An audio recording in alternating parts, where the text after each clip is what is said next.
बहुत समय पहले की बात है। एक सुंदर और समृद्ध राज्य था जिसका नाम था धर्मगा। इस राज्य में न तो कोई भूखा सोता था और न ही कोई अन्याय के डर से कांपता था। इस राज्य पर शासन करता था एक न्यायप्रिय और समझदार राजा, राजा जयवर्धन। राजा जयवर्धन बचपन से ही एक उदार और करुणामयी हृदय का व्यक्ति था। जब उसके पिता महाराज धर्मराज का देहांत हुआ, तब जयवर्धन की उम्र मात्र 18 वर्ष थी। लेकिन अपने गुरु वशिष्ठाचार्य के मार्गदर्शन में उसने राज्य के सभी नियमों को समझा और एक आदर्श राजा बनने की दिशा में अग्रसर हुआ। धर्मगढ़ में किसान सुबह खेतों में हल चलाते, व्यापारी ईमानदारी से व्यापार करते, शिक्षक विद्या का प्रकाश फैलाते और सैनिक सीमाओं की रक्षा करते थे। महिलाएं स्वतंत्र थीं और बच्चे शिक्षा पाते थे। राजा हर महीने एक दिन जनसंवाद दिवस मनाता था, जिसमें कोई भी नागरिक राजा के समक्ष अपनी समस्या रख सकता था। राजा का मुख्य उद्देश्य था हर व्यक्ति को सम्मान के साथ जीने का अधिकार मिले। एक दिन राजा दरबार में बैठा था, तभी एक वृद्ध किसान आया।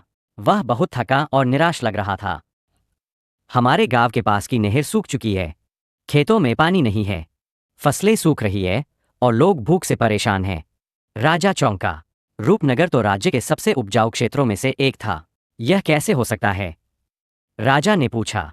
महाराज, पिछले 6 महीनों से हमारे क्षेत्र में कोई अधिकारी नहीं आया और जो भी टैक्स वसूली करने आते हैं वे हमें धमकाते हैं।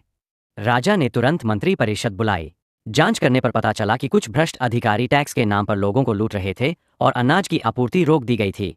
उसने तुरंत रूपनगर जाकर स्थिति का स्वयं निरीक्षण करने का निर्णय लिया। राजा का छुपा दौरा। राजा जयवर्धन ने अपना राजसी भेष छोड़ा और एक सामान्य साधु के भेष में गांव की ओर चल पड़ा। साथ में था केवल एक वफादार सेवक, वीरभान। रूपनगर पहुंचकर राजा ने देखा कि हालात वाकई बहुत बुरे थे। किसान थके हुए और महिलाएं परेशान। लोग राजा को कोस रहे थे। राजा को हमारी क्या चिंता, वह तो महलों में ऐश करता होगा। राजा को पहली बार लगा कि दरबार में आने वाली खबरें आधी अधूरी होती है। उसे जनता के बीच जाकर उनका दर्द समझना होगा। एक किसान की झोपड़ी में रात। राजा ने रात एक बूढ़े किसान हरिदत्त के घर बिताई। हरिदत्त की आंखें कमजोर थी लेकिन दिल में गहरी ईमानदारी थी। बाबा, राजा ने कहा, तुम राजा से क्या कहना चाहोगे? हरिदत्त ने कहा, राजा अगर चाहता तो हमें इस हाल में न छोड़ता, लेकिन अब लगता है जैसे वह भी भूल गया कि हम उसकी प्रजा है। अब हम खुद ही अपनी लड़ाई लड़ेंगे। राजा की आंखों में आंसू आ गए। उसने देखा लोग भूखे हैं लेकिन अब भी खुददार है। उन्होंने राजा से उम्मीद छोड़ दी है लेकिन आत्मसम्मान नहीं छोड़ा। दरबार में क्रांति की तैयारी। अगली सुबह राजा ने रूपनगर में एक छोटी सभा बुलाई। उसने अपने असली रूप को उजागर किया। लोग चौंक गए। राजा स्वयं उनके बीच आया था।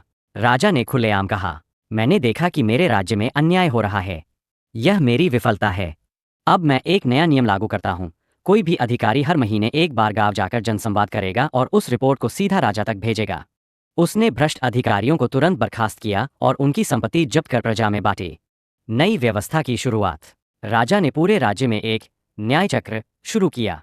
अब हर गांव में एक सभा होती, जहां जनता अपनी समस्याएं प्रतिनिधियों के माध्यम से राजा तक पहुंचा सकती थी।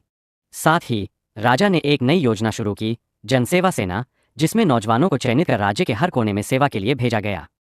अंततः रूपनगर फिर से हरा भरा हुआ। राजा ने सीखा कि केवल सिंहासन पर बैठकर राज नहीं किया जा सकता, बल्कि प्रजा की पीड़ा को महसूस करना भी जरूरी है।